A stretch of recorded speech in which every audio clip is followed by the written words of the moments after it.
September 29, 1998. A date that means nothing to most people. Just another Tuesday disappearing into the blur of late 90s normalcy. But in Raccoon City, this was the day everything ended. The day the T-virus outbreak that started in the Arklay Mountains 2 months earlier finally reached the city itself, turning 70,000 people into 70,000 corpses, then 70,000 walking nightmares. And on this particular Tuesday, two people who had never met were driving toward Raccoon City for completely different reasons, neither of them knowing they were headed straight into hell. Leon Scott Kennedy, 21 years old, first day on the job as a Raccoon City Police Department officer, running late because he'd spent the previous night drinking himself stupid over a breakup. Claire Redfield, 19, searching for her brother Chris, who'd gone dark after investigating something in the Arklay Mountains. Both of them would arrive at almost the same moment. Both would discover a city where the dead refused to stay dead, and both would spend the longest night of their lives trying to survive long enough to see dawn. This is Resident Evil 2, the game that took everything the original established and expanded it into something bigger, bolder, and somehow even more terrifying than what came before. But here's the thing about Resident Evil 2 that makes its success even more remarkable. The game you played in January 1998 wasn't the game Capcom spent most of 1996 and 1997 developing. That version, internally called Resident Evil 1.5, was scrapped when it was roughly 80% complete, thrown out, rebuilt from scratch, because producer Shinji Mikami played through what his team had created and decided it wasn't good enough, that it didn't live up to what the franchise deserved. That decision, killing 18 months of work to begin again with only 8 months until the planned release, was either complete insanity or absolute commitment to quality. Turned out to be the latter. The game that emerged from those desperate final months of crunch development became one of the most critically acclaimed and commercially successful horror games ever made, selling nearly 5 million copies on PlayStation alone and cementing survival horror as a genre capable of rivaling any other in gaming. Tonight we're going back to Raccoon City on the night it died. We're going to walk through that police station, survive the sewers, escape the laboratory, and understand why this particular sequel didn't just match its predecessor, but exceeded it in almost every meaningful way. We're going to examine how director Hideki Kamiya and his team took Mikami's original vision and filtered it through their own creative instincts to create something that felt simultaneously familiar and revolutionary. How the zapping system created replay value unlike anything gaming had seen. How Mr. X transformed the safe spaces of the police station into places of constant anxiety. How William Birkin's G-virus mutations created body horror that lingered in your nightmares long after you stopped playing. And why, 26 years later, Resident Evil 2 remains the gold standard against which survival horror sequels are measured. The city is burning, the dead are walking, and somewhere in the Raccoon City Police Department, two strangers are about to meet for the first time. Neither knowing the other will be the only reason they survive until morning. If you're ready for some late night lore, hit that like button to help more fans find this video, and let me know down in the comments where in the world you're watching from and what time it is for you right now. I love seeing our late night crew check in from all over the globe. Now let's begin. Development hell and the death of Resident Evil 1.5. Understanding Resident Evil 2 requires understanding what it replaced. Development began in early 1996, immediately after the original Resident Evil shipped, with Shinji Mikami moving into a producer role while Hideki Kamiya, who'd worked as a planner and editor on the first game, stepped up to direct. The team consisted of approximately 45 people, over half carried over from the original with newcomers filling out the roster. The mandate was straightforward: make Resident Evil bigger, scarier, and more ambitious. Move the horror from an isolated mansion to an entire city under quarantine. Show what happens when the T virus escapes containment and infects an urban population. Create a sequel that justified the franchise's success while pushing the genre forward. What emerged over the next 18 months was Resident Evil 1.5, a version dramatically different from what eventually released. The game featured protagonist Elza Walker, a college student and motorcycle racer with no connection to stars or the events of the first game, and Leon Kennedy, though his characterization differed significantly from the final version. The setting was still the Raccoon City Police Department, but the building's architecture bore little resemblance to what players eventually explored. The aesthetic was more modern, more utilitarian, an actual functioning police station rather than a converted museum. Enemies included zombies and new creatures, but the Lickers and Mr. X that would become iconic were absent. The tone was more action-oriented, with abundant ammunition and less emphasis on resource scarcity. Mikami watched the development, played builds periodically, and grew increasingly concerned. Something wasn't working. The game was functional, competent even, but it didn't have the atmosphere that made the original special. It felt too safe, too predictable, too much like a retread with bigger locations rather than a genuine evolution. The police station lacked character. The new protagonist had no emotional investment in the story. The enemy variety felt insufficient. And critically, the game wasn't scary enough. It had lost something essential in the translation from mansion to city, some quality of dread that made Resident Evil more than just a zombie game. In the summer of 1997, with the game roughly 80% complete and the planned release only months away, Mikami made a decision that would have gotten him fired at most companies. He told Kamiya and the team they were scrapping everything and starting over, not iterating, not polishing, throwing it out and rebuilding from scratch with only the strongest assets retained. The police station architecture would be completely redesigned. The protagonist would change from Elza Walker to Claire Redfield, Chris's younger sister, creating narrative continuity with the first game. New enemy types would be designed from scratch. The entire scenario would be rewritten, and they had roughly 8 months to finish the complete redesign or miss their release window. The team could have revolted. They'd just been told 18 months of work was being discarded, but Kamiya understood Mikami was right. The game they'd built was fine, but fine wasn't good enough, so they started over, and in starting over, they found creative freedom.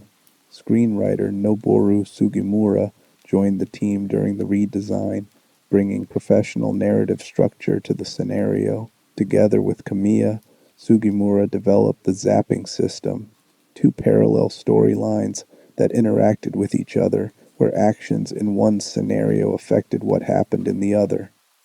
This innovation emerged from necessity.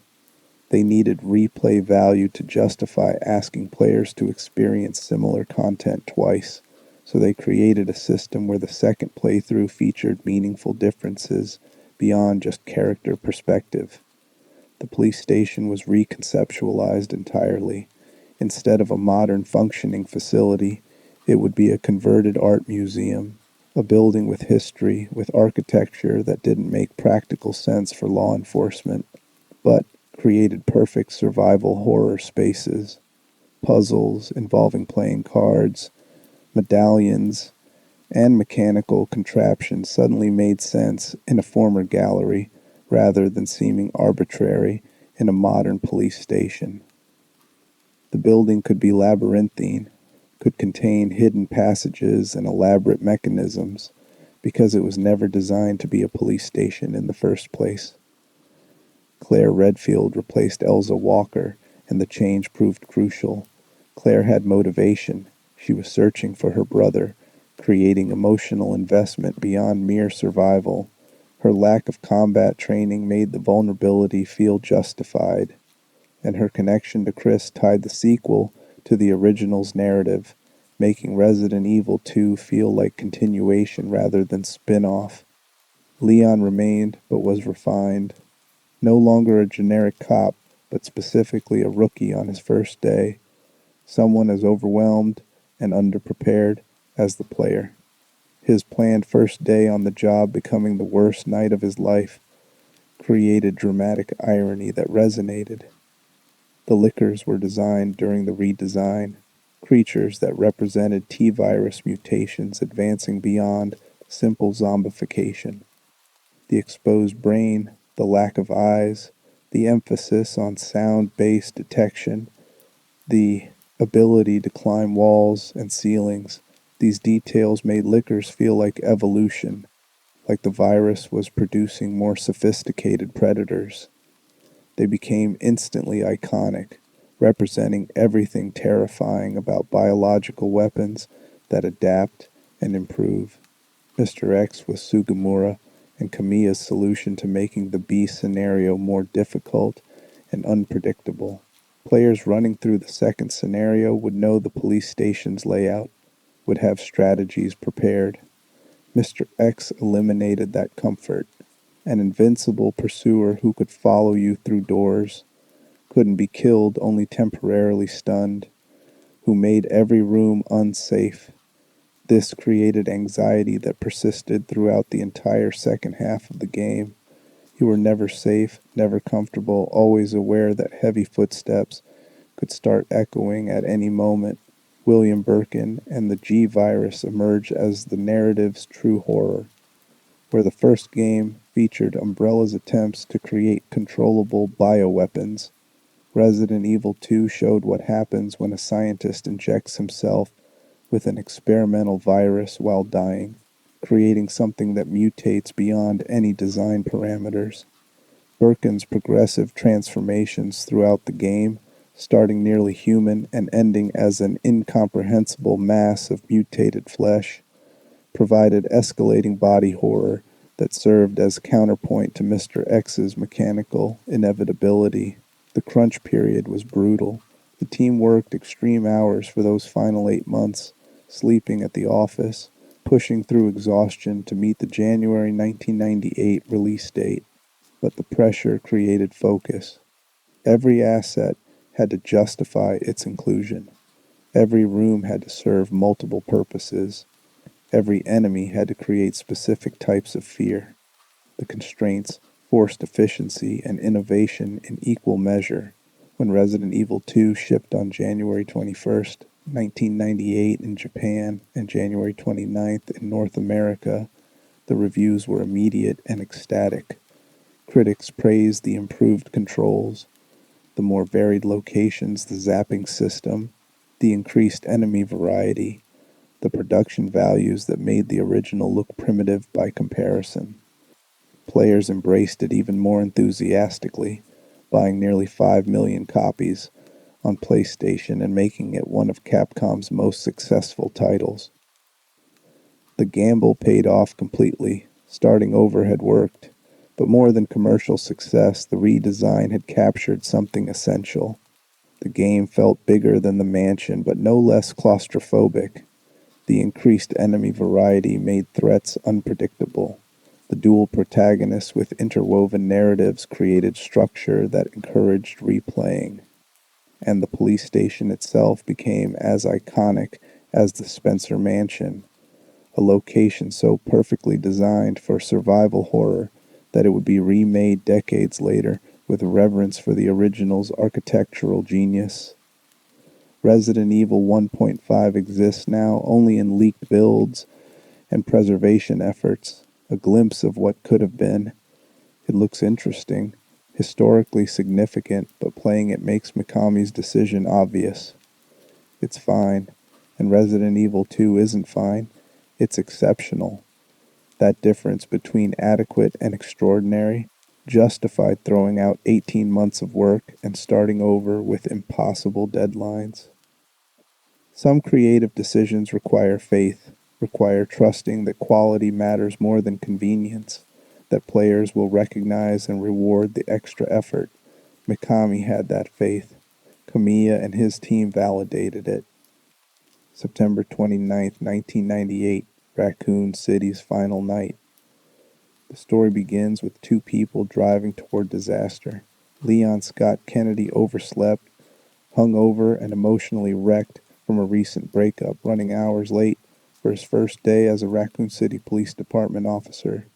He'd received a notice telling him not to come in, that something was happening in the city, but he'd missed it. So he's driving toward Raccoon City completely unaware that the police department is in chaos, that the city itself is being evacuated, that arriving late might be the luckiest mistake of his life because it means he's arriving after most people are already dead. Meanwhile, Claire Redfield is riding her motorcycle into Raccoon City, looking for her brother Chris. He'd gone to investigate something in the Arklay Mountains with stars, then stopped responding to messages. She's worried, determined to find him, naive enough to think she's riding into a normal city with normal problems. They meet at a gas station on Raccoon City's outskirts, or rather they meet fleeing from a gas station where the attendant tried to eat them. The introduction establishes both characters efficiently. Leon is trained but inexperienced, carrying a handgun he's never fired at a living target. Claire is completely untrained but resourceful, capable under pressure, the kind of person who faces horror with defiant anger rather than paralysis. They escape together in Leon's police cruiser, driving into the city proper, and that's when they see what Raccoon City has become. The streets are chaos, burning cars, bodies everywhere, some motionless, some moving with the distinctive shambling gait of the infected. Fires burning out of control with no fire department responding. Crashed vehicles blocking roads. The infrastructure has collapsed completely. This isn't early outbreak. This is late-stage catastrophe where authorities have fled or died, and the city has been abandoned to the virus. Leon and Claire drive through streets filled with zombies, trying to reach the police station where presumably there's organization, safety, other survivors. They don't make it. A massive tanker truck crashes into their police car, separating them in the explosion. Leon ends up on one side of the flames, Claire on the other, both yelling that they'll meet at the police station. This separation establishes the game's structure, two protagonists experiencing the same night from different perspectives, occasionally intersecting but largely following parallel paths through identical locations. Leon reaches the Raccoon City Police Department first, fighting through the streets, discovering that every building is either burning or filled with infected. The police station is the largest structure still standing, its lights suggesting someone might be maintaining power, its architecture suggesting refuge. He enters through the front, walking into the main hall, a grand space with a massive statue, high ceilings, ornate decorations completely inappropriate for law enforcement. This was the art museum before the RPD moved in, and they never fully adapted the architecture. The place still feels like a gallery, beautiful and unsettling in equal measure. The station is a tomb, bodies everywhere, officers who died trying to contain an outbreak they didn't understand. Some of the bodies aren't staying down. Leon explores carefully, weapon drawn, clearing rooms, searching for survivors. He finds Marvin Brana, a lieutenant badly wounded and clearly infected, who briefs Leon on what happened. The outbreak started days ago, maybe longer. By the time they understood what was happening, it was too late. Most officers died or fled. The ones who stayed tried to maintain order as the city fell apart, but you can't shoot a virus, can't arrest an epidemic. Marvin knows he's dying, tells Leon to escape the city, gives him a key card to access restricted areas.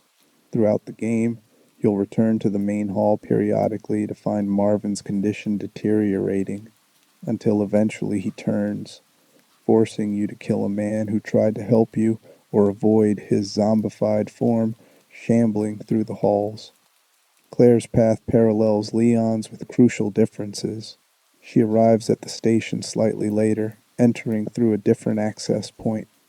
Her first major encounter is with a young girl named Sherry Birkin, daughter of umbrella scientists William and Annette.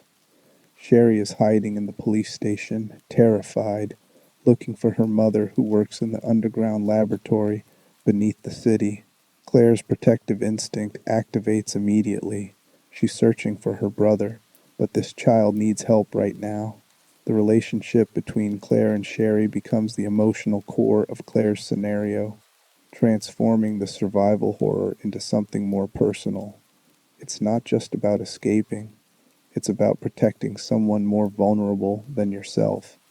The police station dominates the first half of both scenarios. The building is a masterpiece of survival, horror design, interconnected rooms requiring backtracking, puzzles gating progress through themed key systems, limited safe rooms providing respite, and enemies that respawn or reposition to keep familiar spaces dangerous. The architecture makes no practical sense for law enforcement. Medallion puzzles where you collect emblems to unlock passages, playing card-themed keys, clubs, diamonds, hearts, spades that open specific doors throughout the building, a library with massive bookcases hiding secret passages, interrogation rooms and jail cells that seem almost decorative. The building's past as an art museum haunts every corridor. As Leon and Claire explore separately, they discover evidence of the outbreak's origin. This wasn't spontaneous. Umbrella's underground research facility beneath the city has been conducting T-virus experiments for years. The Arklay Mountains incident 2 months ago was a precursor. Umbrella tried to contain it, failed, and the virus spread to Raccoon City proper. What's worse, the outbreak was potentially deliberate. Umbrella sent operatives to retrieve the G-virus, a new biological weapon developed by scientist William Birkin, and when he refused to surrender his research, they shot him. Dying, Birkin injected himself with the G-virus, transforming into something that killed his attackers and shattered the G-virus samples, releasing the virus into the city's sewer system and water supply. The entire outbreak traces back to corporate greed and one dying scientist's desperate gamble for survival. The police station eventually leads to the sewers, a transitional area connecting the surface to Umbrella's underground laboratory. The sewers are flooded, cramped, filled with creatures adapted to aquatic environments, giant alligators mutated by chemical exposure, zombies that somehow ended up down here, and persistently Mr. X, the tyrant that appears in the B scenarios, an invincible pursuer who follows you through the sewer's claustrophobic corridors where dodging is almost impossible.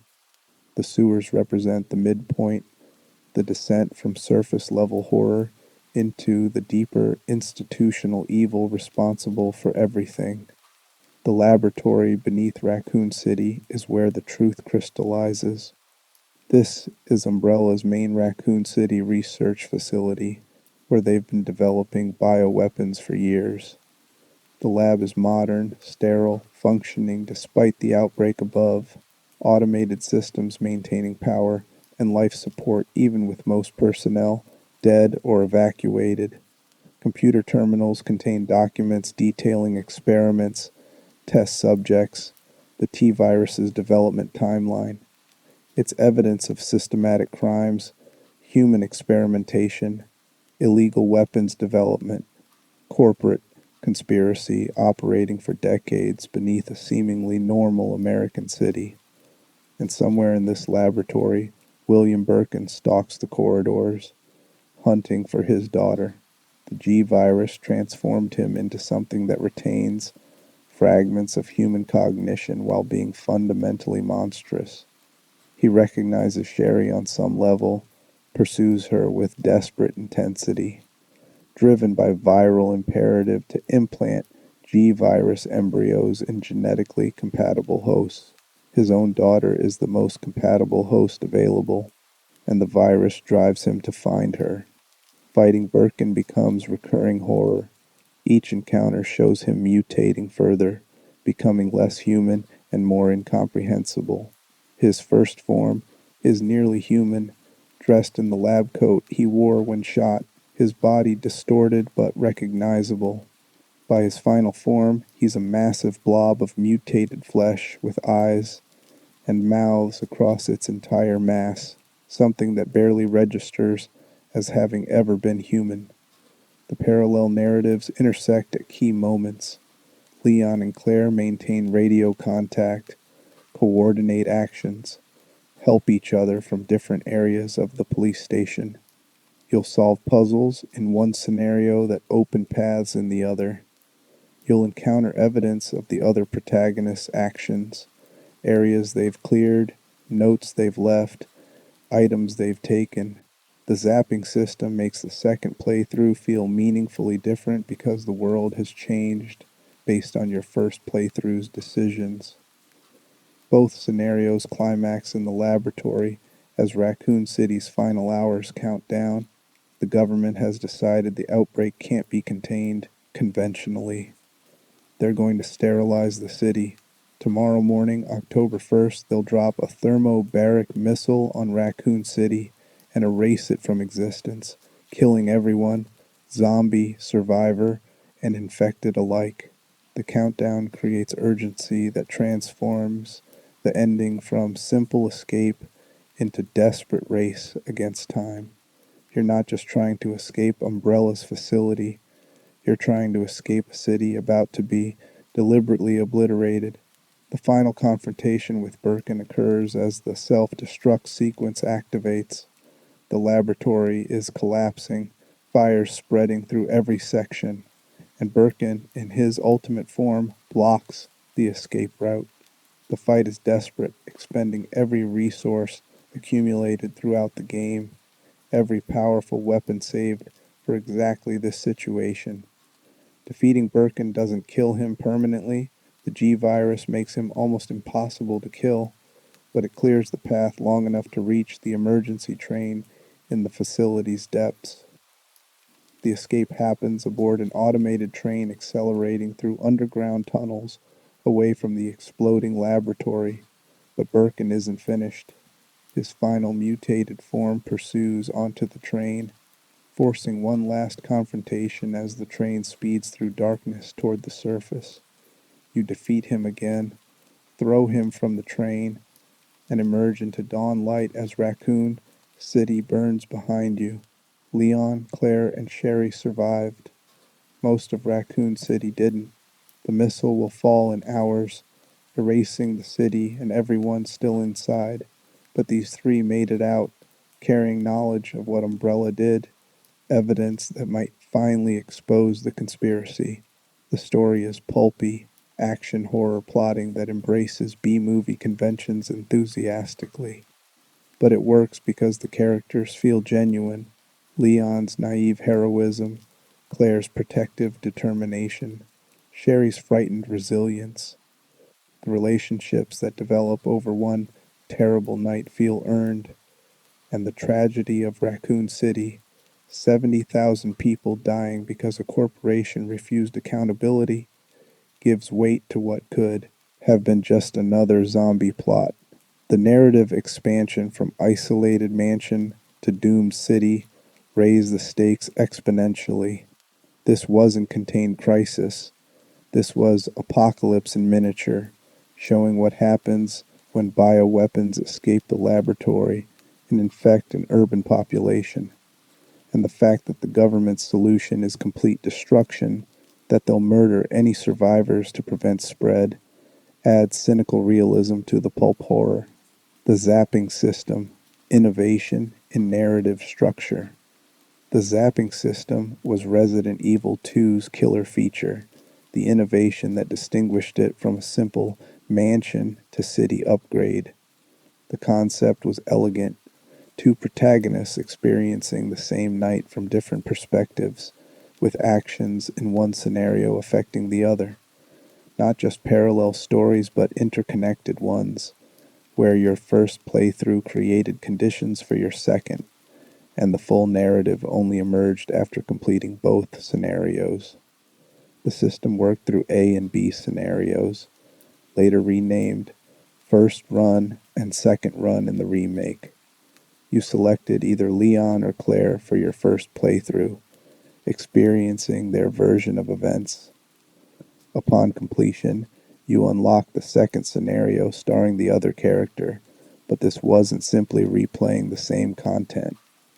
The second scenario featured different item placement, different routes through the police station, encounters with enemies in different locations, story beats revealing information the first scenario concealed, and most significantly, Mr. X pursuing you relentlessly through spaces that were safe during the first playthrough.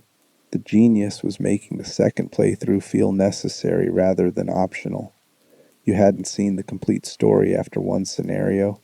You'd seen one perspective on events that were larger than any single character understood. Claire's story explains what's happening with Sherry and the Birkin family, why this little girl is hiding in the police station, what her parents were researching that caused the outbreak. Leon's story focuses on the police response, on Marvin and the officers who tried to contain disaster with insufficient resources and information. Both stories are incomplete alone, but form cohesive narrative when experienced together. The zapping system created practical gameplay variations that rewarded replaying. Items collected in the A scenario wouldn't appear in the B scenario, forcing different strategies and loadouts. Certain weapons exclusive to one scenario. Leon gets the shotgun early in his A scenario. Claire gets the grenade launcher in hers. The B scenario compensates with different powerful weapons appearing later. Puzzles that were simple in A scenario become more complex in B, requiring additional steps or alternative solutions. The police station's layout changes subtly between scenarios. Certain passages available in one scenario are blocked in the other, forcing different routing. Safe rooms remain safe, but utility varies. Storage boxes contain different items depending on scenario. This encouraged exploration across both playthroughs rather than using identical routes twice. Mr. X's inclusion exclusively in B scenarios in the original game, the remake changed this, transformed familiar spaces into threat zones. You'd spent the A scenario learning the police station, memorizing safe paths, understanding where enemies spawned. The B scenario took that hard-won knowledge and invalidated it by adding an invincible pursuer who ignored your established strategies. Mr. X couldn't be killed, only temporarily stunned. He moved slowly but persistently, opening doors, climbing stairs, following you between rooms. The heavy footsteps echoing above or below created constant anxiety. You were never sure where he was until he appeared, at which point your priority shifted instantly from exploration or puzzle solving to escape. The sound design around Mr. X was masterful. The footsteps were distinctive, slow, measured, heavy enough to be audible from adjacent rooms or floors. You'd be searching a room, hear those footsteps approaching, feel your panic spike as they got closer. Sometimes they'd pass by, indicating he was hunting but hadn't detected you. Sometimes they'd stop outside the door and you'd have to decide, wait and hope he leaves or open the door and face confrontation. The psychological warfare was as effective as physical threat. The interconnection between scenarios manifested in subtle environmental details. You'd encounter rooms that were clearly accessed recently, items moved, puzzles partially solved, notes left by the other protagonist. The game suggested a coherent timeline where both characters were navigating the same spaces at slightly different times, occasionally helping each other without direct interaction. Finding Claire's note in Leon's scenario, or evidence of Leon clearing an area that's now accessible in Claire's playthrough, created narrative cohesion that made the separate scenarios feel like pieces of a single event. The story variations between scenarios provided different pieces of the conspiracy. Ada Wong appears in Leon's scenario, supposedly an FBI agent searching for her boyfriend who works for Umbrella, actually a spy working for a rival organization trying to steal the G virus. Her relationship with Leon adds personal stakes and eventual betrayal that complicates his straightforward heroism. Claire's scenario focuses on Sherry and her mother, Annette Birkin, revealing the family tragedy at the outbreak's center. These different narrative focuses meant completing both scenarios was necessary to understand the complete picture of what happened and why. The system encouraged speed running and optimization. Players competed to complete both scenarios with minimal time and item usage, developing routes that maximized efficiency across both playthroughs. The zapping mechanic, where items taken in A scenario wouldn't appear in B, meant strategic decisions. Should you grab both useful items in the A scenario, or leave one for your B scenario self? Optimizing across both scenarios created layered strategic thinking. The zapping system influenced subsequent games less than you'd expect. Creating interconnected dual scenarios required enormous development resources, essentially building two games with overlapping but distinct content. Most sequels and imitators opted for simpler, multiple protagonist systems without the interconnection. But Resident Evil 2 proved it could work, that players would engage with complex narrative structures if they provided meaningful variation and cohesive storytelling. The remake's alteration of the system, reducing the differences between first and second run and including Mr. X in both, sparked debate about whether the original's approach was superior. The original's more distinct A and B scenarios provided greater replay value. The remake's more similar runs allowed both characters' experiences to be equally complete, without requiring the second playthrough for narrative closure. Both approaches have merit, but the original's commitment to making the scenarios truly different demonstrated ambition that few horror games attempted. The zapping system represented respect for player time and intelligence. Capcom could have made both scenarios essentially identical with only the protagonist model swapped. Instead, they invested in creating meaningfully different experiences that rewarded replaying and encouraged experiencing both perspectives. That commitment to quality over convenience defined Resident Evil 2's development and contributed enormously to its enduring reputation. The Raccoon City Police Department, Architecture of Dread. The Raccoon City Police Department isn't just a location, it's the game's most iconic achievement. A space so perfectly designed for survival horror that it rivals the Spencer Mansion in gaming's pantheon of memorable locations. The building dominates Resident Evil 2's first half, and understanding why it works so effectively requires examining both its fictional history and its actual design. The police station's backstory is crucial.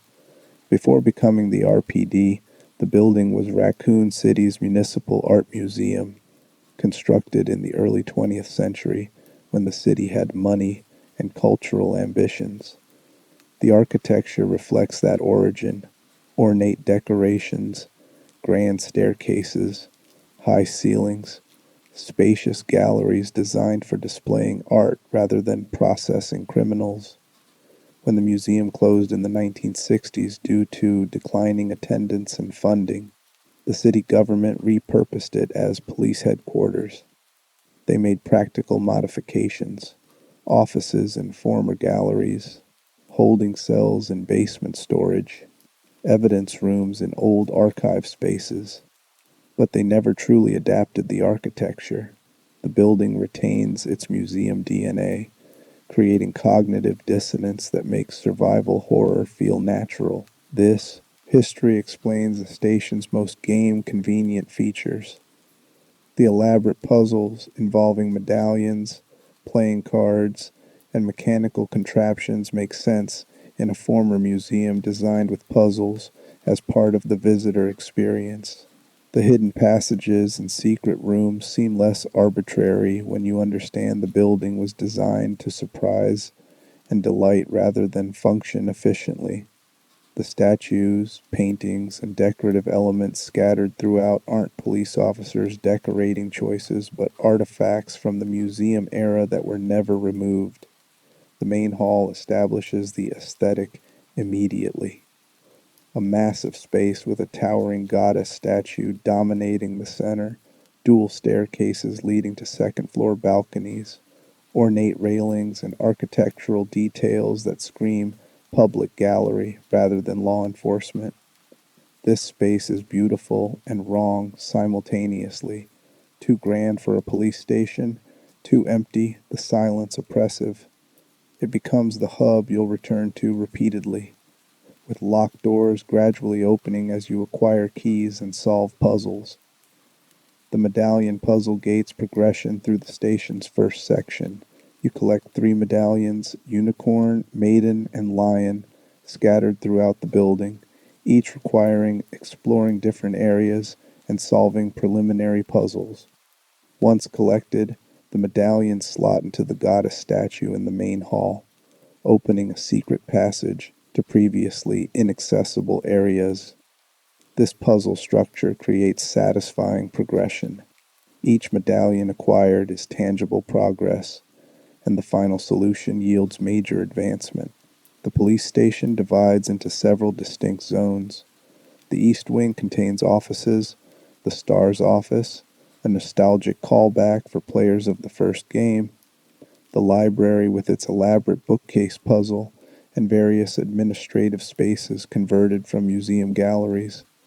The West Wing features interrogation rooms, evidence storage, the dark room for developing film, and stairs leading to the underground parking garage. Each zone has distinct aesthetics and challenges, preventing the monotony that could afflict a single large location. The library exemplifies the station's puzzle design philosophy. To access certain areas, you must manipulate massive bookcases through a complex sequence, moving specific bookcases in specific orders to create paths while avoiding creating dead ends. The puzzle requires spatial reasoning and careful observation, rewarding players who explore thoroughly and take notes. Solving it opens a secret passage that bypasses a heavily infested corridor, providing risk-reward decisions about whether the puzzle time investment is worth avoiding combat. The dark room requires finding rolls of film scattered throughout the station, developing them to reveal clues necessary for other puzzles. This mechanic forces exploration and backtracking, ensuring players can't rush through content without engaging with the environment. The photographs often contain hints about keypad combinations, safe locations, or puzzle solutions, integrating photography meaningfully into gameplay. The underground parking garage and kennels represent transitional spaces between the station proper and the sewers below. These areas introduce more aggressive enemies, particularly zombie dogs that are faster and more dangerous than the shambling undead filling the building's upper floors. The garage's confined spaces and poor lighting create tension that contrasts with the upper floor's relative openness. The police station's enemy placement creates dynamic threat levels. Zombies populate most rooms, but their positions and numbers vary enough to prevent predictability. Certain corridors have 3 or 4 zombies blocking passage, forcing decisions about fighting through versus finding alternate routes. Lickers appear in specific, high-value areas, The second floor corridor connecting the east and west wings becomes a nerve-wracking gauntlet once lickers arrive, forcing either careful stealth or resource-intensive combat. The save rooms scattered throughout the station maintain the series' tradition of absolutely safe spaces. These rooms, identifiable by the calm piano music and typewriter inside, never contain enemies and can't be entered by pursuers like Mr. X. They provide respite for managing inventory, saving progress, and planning next moves. The strategic placement rewards exploration, encouraging players to find all save rooms to minimize travel time when needing safety. The station's interconnected layout encourages mastery. Initially, the building feels labyrinthine and confusing, but through repeated traversal, you learn efficient routes, discover shortcuts, understand which doors lead where. This familiarity becomes weapon against anxiety. You're less frightened when you know exactly where you're going and how to get there quickly. Then the game introduces Mr. X and B scenarios, and suddenly your hard-won geographic knowledge means the pursuer can predict your likely routes. The verticality adds complexity. The police station spans 3 floors plus basements, with staircases connecting them in non-intuitive configurations. Understanding the vertical geography is crucial for efficient navigation. Certain puzzles require traveling between floors multiple times, retrieving items from upper levels to use in basement areas or vice versa. This vertical design prevents the building from feeling flat, creates additional navigation challenges, and allows for dramatic moments where you hear Mr. X's footsteps above or below, indicating he's hunting on a different floor. The police station's destruction is gradual and optional. Certain areas can be made permanently safer by boarding up windows zombies break through, by clearing all enemies from specific rooms, or by triggering events that permanently alter spaces. But you can never make the entire building safe. New threats emerge, previously cleared areas get reinfested, and Mr. X and B scenarios ensures nowhere remains comfortable for long. The environmental storytelling throughout the station reveals the outbreak's progression. Bodies scattered throughout tell stories, officers who died trying to barricade areas, civilians who sought refuge and found death, evidence of last stands and desperate escapes. Notes left by officers detail the degrading situation, the moment they realized they couldn't contain this, the decisions about who would stay and who would evacuate. The station becomes memorial to people who tried their best against impossible odds. The police station was inspired partly by Osaka City Central Public Hall in Japan, a historic building with similar grand architecture and decorative elements. The development team studied this and other early 20th century institutional buildings to create authentic period architecture that felt believable as former museum. This real-world grounding makes the fantastic elements, the puzzles, the impossible security measures, feel slightly less absurd. The station's role extends beyond first half location. It becomes touchstone throughout the game. You'll return briefly in later sections, witness its continued deterioration, see areas you spent hours exploring from different perspectives. The building's progressive destruction mirrors the game's escalating stakes until eventually you're evacuating as the entire facility collapses during the final escape. The Raccoon City Police Department deserves recognition alongside gaming's greatest locations. It's architecturally coherent, functionally perfect for survival horror, aesthetically distinctive, and memorable enough that players can mentally navigate its layout decades after playing. The 2019 remake's decision to recreate the station with near-exact geography demonstrated the original design's perfection. It didn't need fundamental redesign, only modern technical implementation. The Bestiary, Evolution of Terror. Resident Evil 2's creatures represent the T-Virus's continued evolution and Umbrella's ongoing experiments, showcasing threats more diverse and sophisticated than the original game's monsters. Each enemy type creates specific fears and requires different survival strategies, building a bestiary that remains influential decades later. The zombies return, but with crucial enhancements. These aren't the Spencer Mansion's isolated undead, but Raccoon City's former population, thousands of corpses reanimated and wandering the streets. They wear civilian clothing, business suits, casual wear, police uniforms, creating constant reminders these were people.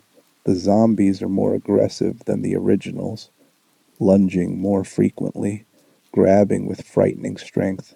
The deterioration varies. Some look recently infected with minimal decay, others are skeletal with hanging flesh. This variety creates uncertainty about threat levels. You can't judge durability by appearance. The critical change is consistency in behavior, but variability in durability. Zombies always shamble slowly, always try to grab and bite, always vocalize with distinctive moans. But how much damage they absorb before dying varies randomly. Sometimes a zombie drops from 3 handgun shots. Sometimes it takes 10. This randomness creates anxiety. You can never be certain a zombie is truly dead. Never know if the one you're fighting is abnormally durable. Never safely assume standard tactics will work. Even when they fall, you're never confident they won't stand back up. Lickers are Resident Evil 2's signature monster. Creatures so perfectly designed, they became franchise icons.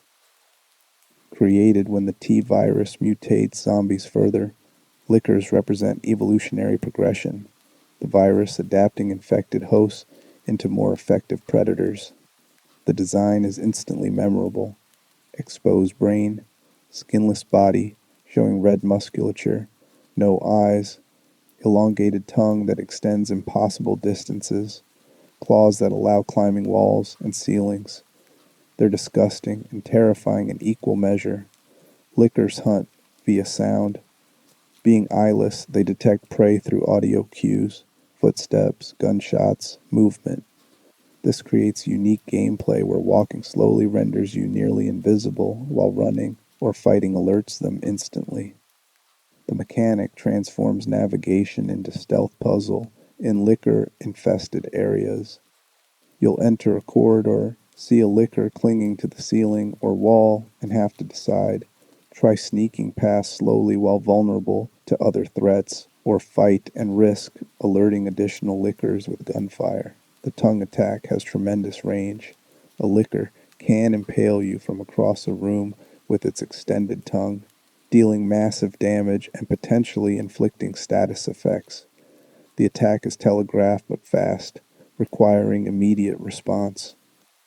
Fighting lickers effectively demands powerful weapons.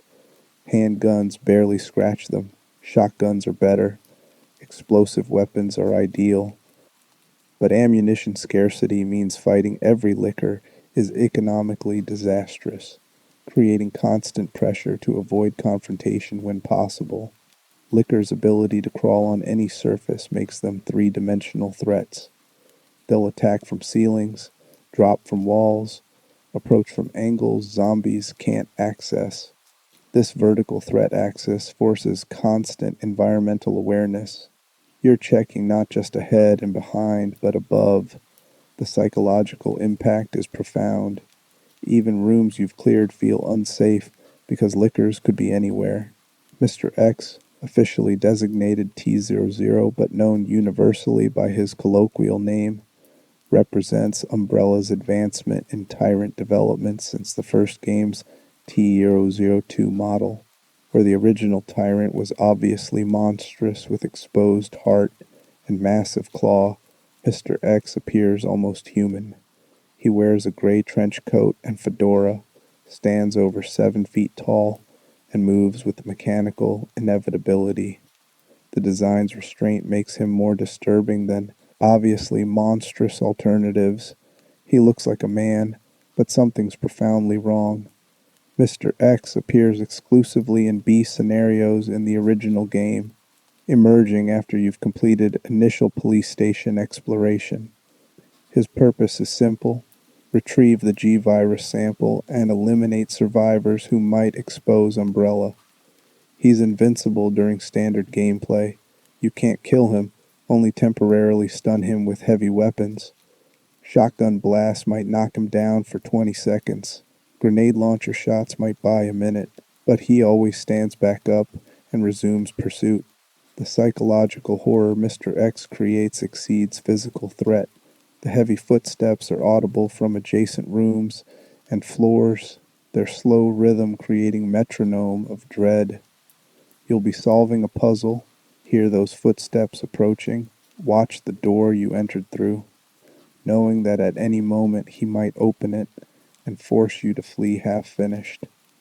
The game's soundtrack mutes when Mr. X is nearby, replacing music with ambient sound and footsteps, a brilliant audio cue that imminent danger has arrived. Mr. X's AI makes him persistent but not omniscient. He has general awareness of your location but must physically search, opening doors, checking rooms, following where he last detected you. This creates cat and mouse gameplay where smart routing and understanding of his behavior patterns allows avoiding confrontation. You can bait him into certain areas, then double back. You can hide and save rooms where he can't follow. You can run circles around him if you know the layout well enough, but you can never truly escape.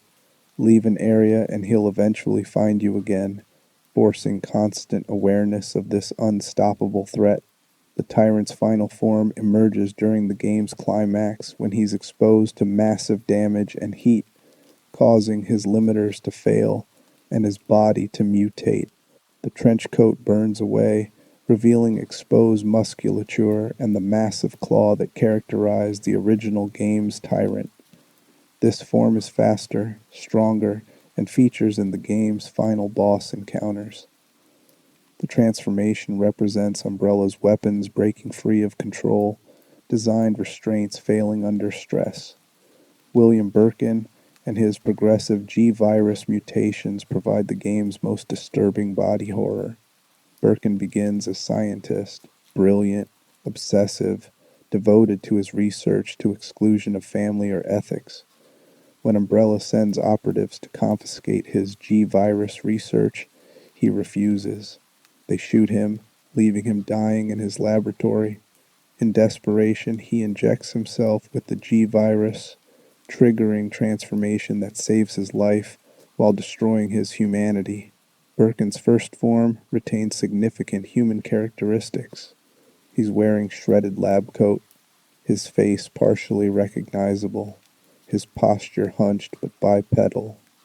A massive eye has developed on his right shoulder, and his right arm has mutated into an enormous club-like appendage. This form wields a pipe as weapon, suggesting retained tool use capability. He's clearly not human anymore, but not yet completely monstrous, occupying an uncanny valley that makes him deeply disturbing. The second form discards remaining humanity. The pipe is dropped as Birkin's right arm develops enormous claws. His face becomes vestigial, barely visible beneath new skull structure. Additional eyes appear across his body. The mutations are asymmetrical. His right side is massively overdeveloped while his left remains comparatively small. This imbalance makes his movement grotesque, lurching, and unnatural. Third form continues the trend. Birkin grows larger, additional limbs emerge, more eyes open across his body. His original human features become completely subsumed. He's recognizable as the same creature only through progressive observation. Seeing this form without context wouldn't suggest it was ever human. The fourth form is the boss encounter most players remember.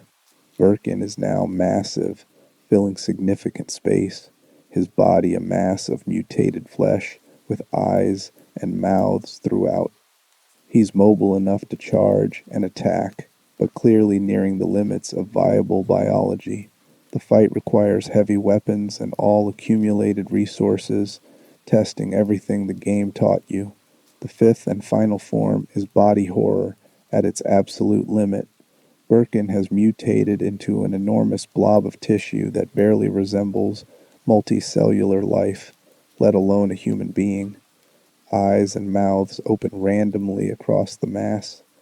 The G virus has continued mutating beyond any design parameters, creating something that exists only to consume and propagate. This form appears during the final escape, forcing one last confrontation as the facility collapses around you. Birkin's arc, from scientist to incomprehensible meat monster, provides thematic commentary on Umbrella's hubris. He believed he could control the G virus, that his genius would allow him to direct its mutagenic properties. Instead, the virus consumed him, turned him into exactly the kind of uncontrollable monstrosity that makes bioweapons so dangerous. His fate mirrors the original game's tyrant. Umbrella keeps believing they can create obedient monsters, and the monsters keep proving them wrong. The G creatures, embryos that Birkin implants in victims, showcase the virus's propagation method.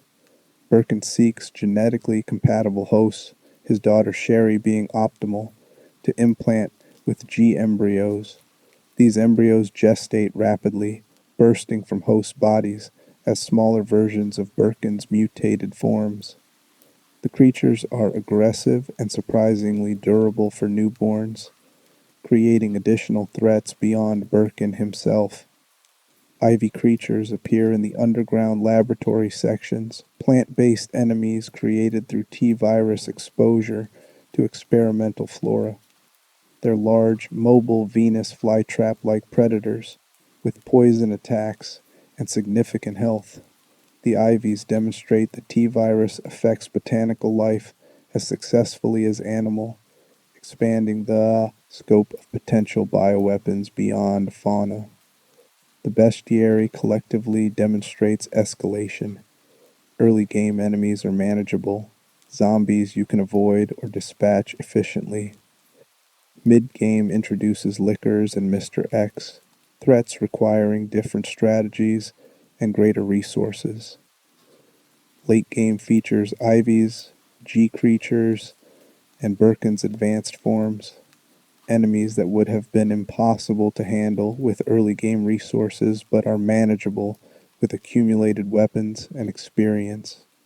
This progression creates satisfying difficulty curve where you feel yourself becoming more capable while enemies simultaneously become more dangerous. The enemy variety prevents monotony. You can't develop a single strategy that works for everything. Zombies require headshots or avoidance. Lickers require stealth or heavy weapons. Mr. X requires evasion and rooting. Birkin requires boss fight tactics with every available resource. Each enemy type tests different skills, creating gameplay diversity that keeps the experience fresh across the 10 to 15 hour runtime. The creature design's lasting influence is evident in how frequently Lickers and Mr. X appear in subsequent Resident Evil titles, and how often other horror games imitate the invincible pursuer concept Mr. X popularized. The Nemesis in Resident Evil 3 was a direct evolution of Mr. X's design philosophy. The Regenerators in Resident Evil 4 borrowed the unkillable seeming durability. Games like Alien Isolation built entire experiences around the unstoppable pursuer concept Mr. X demonstrated could work in survival horror. The bestiary's strength lies in cohesion. These aren't random monsters, but a progression showing what happens when biological weapons research continues unchecked. Zombies are the basic infection. Liquors are advanced mutation. Tyrants are deliberate engineering. G-virus creatures are evolution beyond control. Each step demonstrates Umbrella's increasing sophistication and decreasing wisdom, creating weapons that inevitably escape containment and threaten their creators. Gameplay evolution, refinement of survival horror. Resident Evil 2 retained the original's core survival horror mechanics, while refining nearly every system based on feedback and 2 years of additional development experience. The result was a game that felt simultaneously familiar to series veterans and more accessible to newcomers, expanding the audience without compromising the formula. The control scheme remained tank controls. Up moves forward regardless of camera angle. Left and right rotate the character. Back moves backward. This system drew criticism for being unintuitive, but Capcom maintained it deliberately. Tank controls create vulnerability, making combat and navigation challenging in ways that enhance horror. Quick turns were added. Pressing back and X simultaneously spins the character 180 degrees, allowing faster response to threats approaching from behind. This single addition significantly improved combat fluidity without eliminating the intentional awkwardness that made you feel endangered. The inventory system expanded slightly. Leon carried 8 slots in his default configuration. Claire carried 8 as well, matching Jill's capacity from the original rather than Chris's 6. The item boxes returned with the magical shared storage system everyone accepted as necessary quality of life feature. Inventory management remained core challenge. Every item consumed space. Weapons and ammunition competed with healing supplies and puzzle items.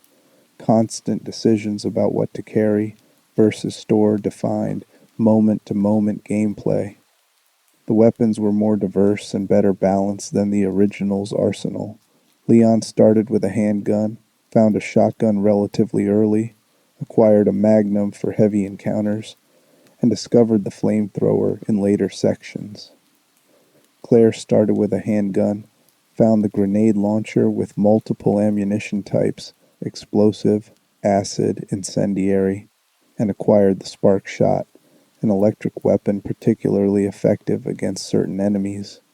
The weapon variety created meaningful loadout decisions beyond simply carrying your most powerful options. The ammunition variety particularly enhanced Claire's grenade launcher. Explosive rounds dealt heavy damage to single targets. Acid rounds damaged over time and were effective against G creatures. Incendiary rounds created fire damage useful against plant-based enemies. This tactical depth rewarded understanding enemy weaknesses and adapting your loadout accordingly. The defensive weapons were a revolutionary addition to the series. Small knives and grenades could be equipped in a dedicated defensive slot, automatically used when grabbed by enemies, instantly breaking grabs while dealing damage. This mechanic added skill ceiling to combat. Good players could intentionally bait grabs to deal efficient damage, while struggling players had emergency option for escaping dangerous situations. The defensive items were consumable and limited, preventing over-reliance while providing strategic options. The health system simplified slightly from the original's percentage-based model to more visible status indicators. Fine, caution, and danger represented by color-coded EKG display on the inventory screen. The states had mechanical consequences. Fine meant full movement speed, caution meant reduced speed, and danger meant severely impaired movement plus visual effects indicating critical condition. This clarity helped players make informed decisions about when healing was necessary versus merely optimal. The healing items maintained the herb combination system from the original. Green herbs provided modest healing. Red herbs were useless alone, but doubled the effectiveness of green herbs. When combined, blue herbs cured poison status. First aid sprays provided full healing but were scarce. The system rewarded planning. Combining 3 greens yielded significant healing. Combining green and red yielded nearly full recovery, but using herbs individually provided flexibility for minor injuries. The save system retained consumable ink ribbons required for saving at typewriters. This controversial decision maintained tension through meaningful consequences for death. Dying meant replaying everything since the last save, incentivizing careful resource management and strategic saving. Some players loved this risk-reward dynamic. Others found it punitive. Capcom included alternate game modes in later releases that removed this requirement, acknowledging not everyone enjoyed that particular tension source. The map system improved dramatically from the original. The in-game maps showed detailed floor layouts with color coding indicating room status. Red for unexplored areas with items or objectives remaining. Orange for cleared, but with items still present. Green for completely cleared. Locked doors displayed with indicators showing which key type opened them. This visual information reduced frustration from forgetting which doors required which keys, allowing players to focus on exploration and combat rather than note-taking. The puzzle design maintained the original's adventure game logic while increasing complexity. The medallion puzzle required exploration across multiple police station areas before solution became possible. The chess plug puzzle in the Beast scenario involved collecting king and queen plugs to unlock doors while managing which doors you could access simultaneously. The laboratory's plant cultivation puzzle required finding growth medium, mixing compounds, and timing growth cycles. The puzzles felt more sophisticated than arbitrary key hunts, while remaining solvable through observation and logical thinking. The fixed camera angles returned from the original with more dynamic implementation. Cameras shifted perspectives more frequently, sometimes tracking character movement briefly before returning to fixed position. Certain cameras used dramatic angles, emphasizing scale or vulnerability, low angles making enemies appear larger, high angles showing your character a small figure in vast spaces. The cinematography enhanced horror while occasionally creating frustration when action occurred off-screen. The pre-rendered backgrounds achieved new levels of detail through PlayStation's improved compression and development teams' experience. The police station environments featured lighting effects, weather detail visible through windows, and texture work that made each room visually distinct. The 2D backgrounds allowed for visual fidelity that real-time 3D rendering on PlayStation hardware couldn't approach, creating environments that remain aesthetically impressive decades later. The combat remained deliberately clunky, but felt more responsive than the original. Enemy hit reactions were more pronounced. Zombies staggered more dramatically when shot. Lickers recoiled from heavy weapons. Even Mr. X showed subtle reactions to damage despite being unkillable. This feedback made combat feel more impactful, even when you were ultimately fleeing rather than fighting. The damage system incorporated more sophisticated enemy AI. Zombies would fall when sustaining sufficient damage, but might stand back up if not killed. Shooting zombie heads dealt more damage and occasionally triggered instant kills, creating weak point targeting incentive. Lickers lunged when alerted but could be stunned with precise shots.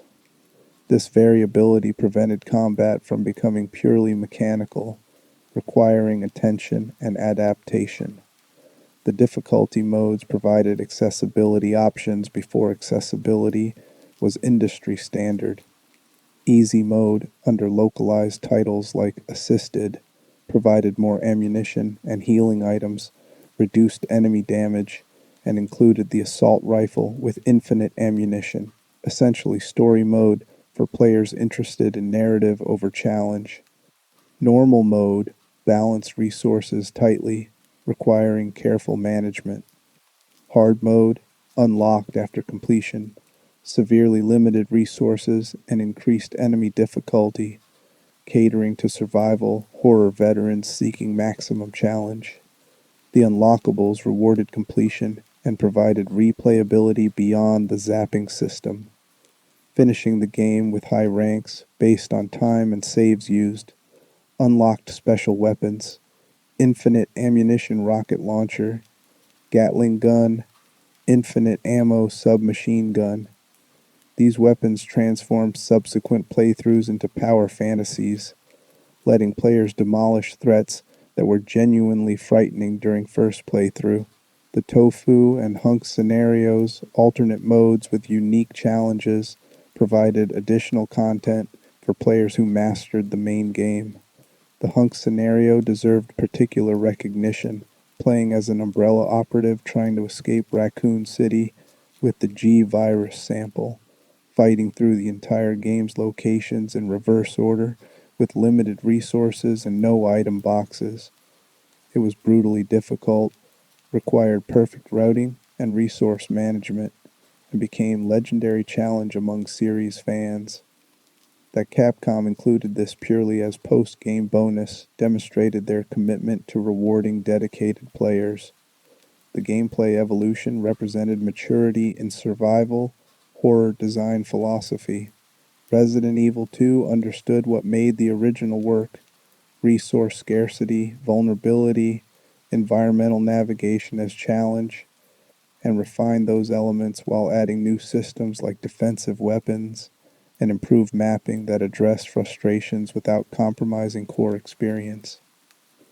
The balance between maintaining formula and improving execution became template for how to design survival horror sequels.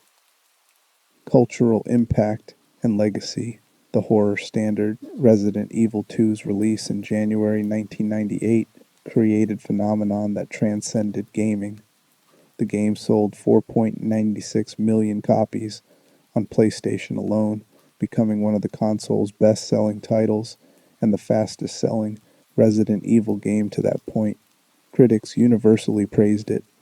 GameSpot awarded 9.0/10, IGN gave 9.5/10, Famitsu in Japan scored it 36/40.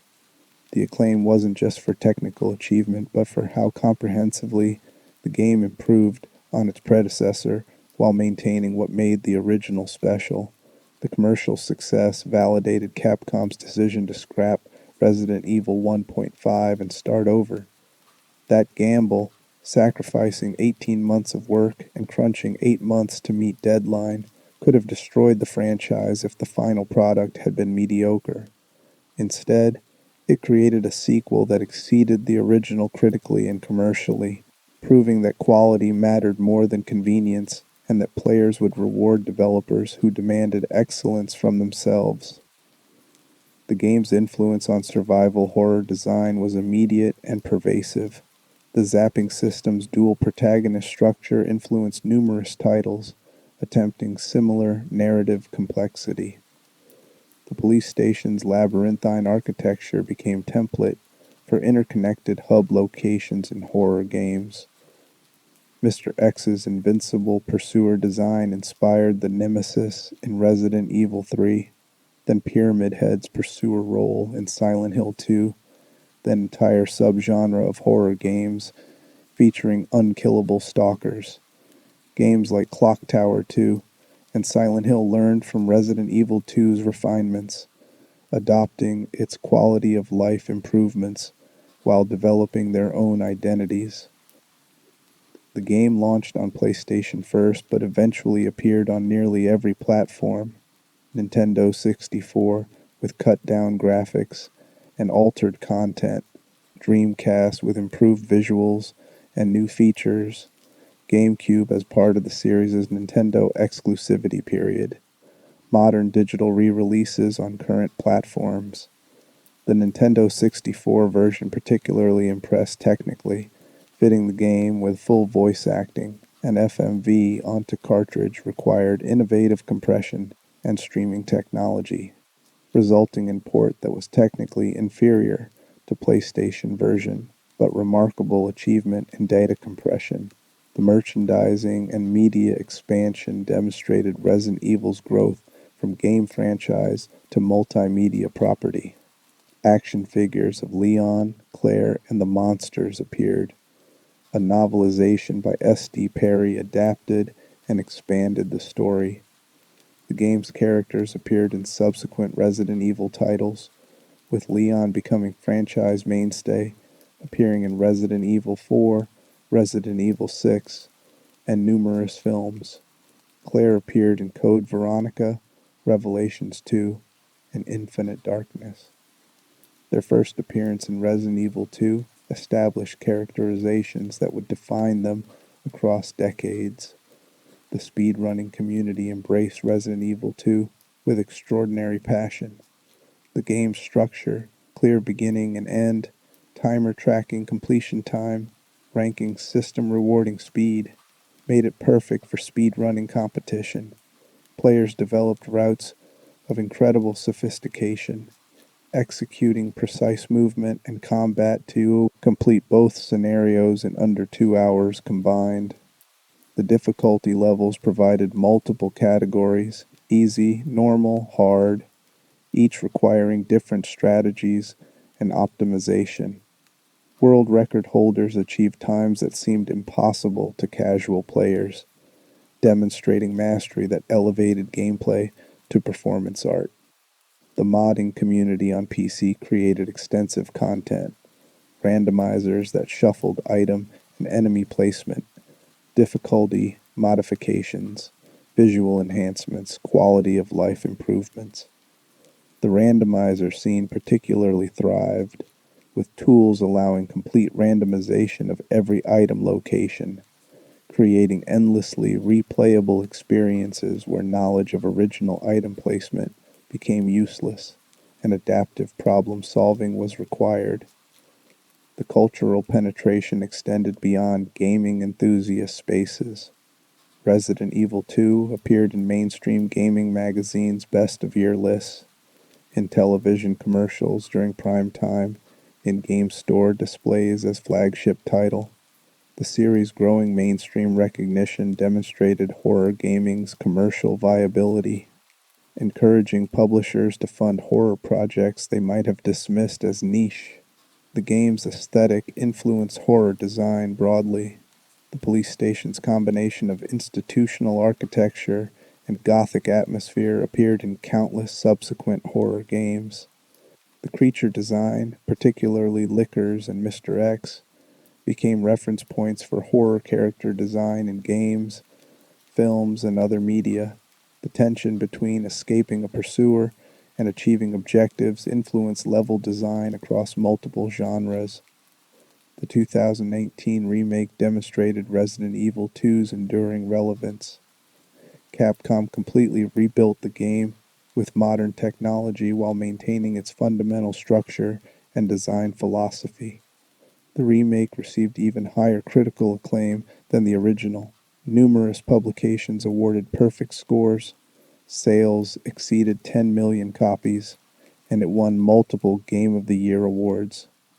The fact that a survival horror remake from a 1998 game could compete commercially and critically with 2019's biggest releases demonstrated the original's design was timeless rather than merely nostalgic. The remake's success validated what longtime fans had been saying for decades. Resident Evil 2's design wasn't dated, it was foundational. The tank controls and fixed cameras were hardware limitations, but the underlying design philosophy of vulnerability, resource scarcity, environmental mastery, and escalating threats remained as effective in 2019 as 1998. Modernizing the presentation while maintaining the design proved the original's genius was in game design rather than technological spectacle. The legacy encompasses specific innovations and broader influence. Specifically, Resident Evil 2 demonstrated survival horror sequels could improve on predecessors while maintaining identity, that dual protagonist narratives could work in action games, that invincible pursuers created unique horror distinct from combat-focused enemy design.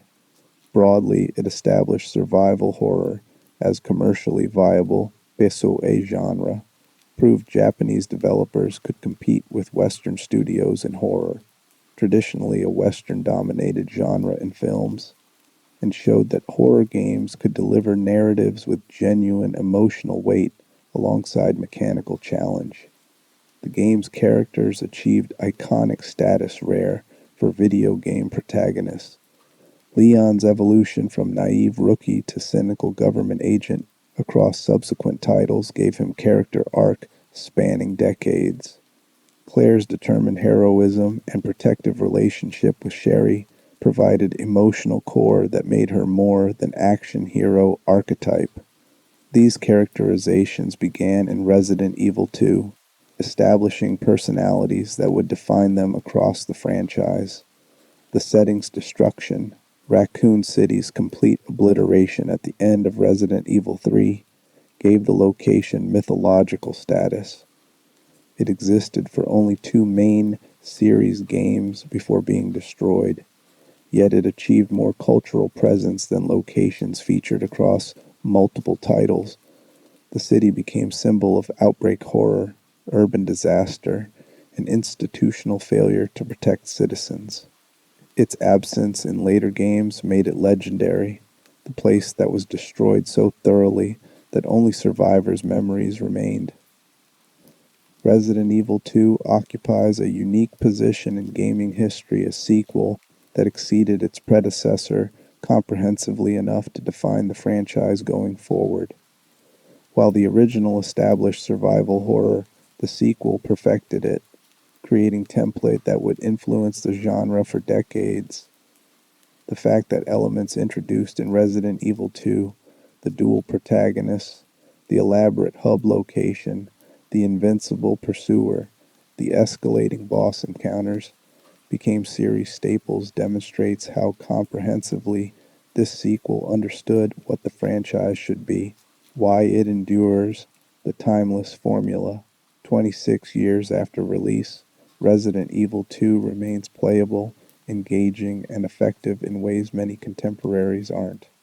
Games from 1998 frequently feel archaic, limited by hardware, dated by design trends, awkward compared to modern equivalents. But Resident Evil 2 still works because its core design transcends era-specific limitations. The fundamental loop of exploration, resource management, environmental mastery, and survival challenge remains compelling regardless of graphics technology or control conventions. The game understood that horror requires vulnerability.